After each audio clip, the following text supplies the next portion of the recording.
మన ప్రభువును, రక్షకుడైన యేసుక్రీస్తు నామమున మీ అందరికీ వందనాలండి. అందరూ బాగున్నారండి?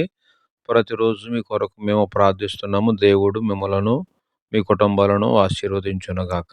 ఈరోజు దేవుని యొక్క వాక్యాన్ని మనం ధ్యానిద్దాము. ఫిలిప్పీలు రాసిన పత్రిక 2వ అధ్యాయము 21వ వచనం చదువుదాము. అందరూ దయచేసి బైబిల్ తెరవండి, నాతో కలిసి చదవండి. అందరూను తమ సొంత కార్యములనే చూచుకొనుచున్నారు గాని యేసుక్రీస్తు కార్యములను చూడరు. ఈ కొద్ది వాక్యము దేవుడు ఆశీర్వదించునుగాక. ఆమేన్. ప్రభునందు ప్రియమైన దేవుని బిడ్డలారా, చాలా మంది కూడా సొంత కార్యాల మీదే వారి మనసును పెడుతూ ఉంటారు.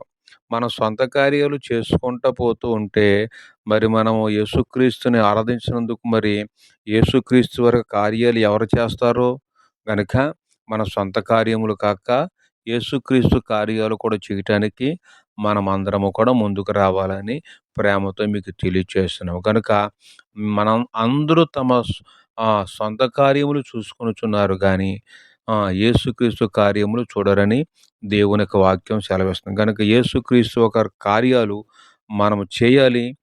అందులో పాలిభాగస్థులం అవ్వాలని ప్రేమతో మీకు తెలియజేస్తున్న ఈ మాటలు దేవుడు దీవించునుగాక. ఆమేన్.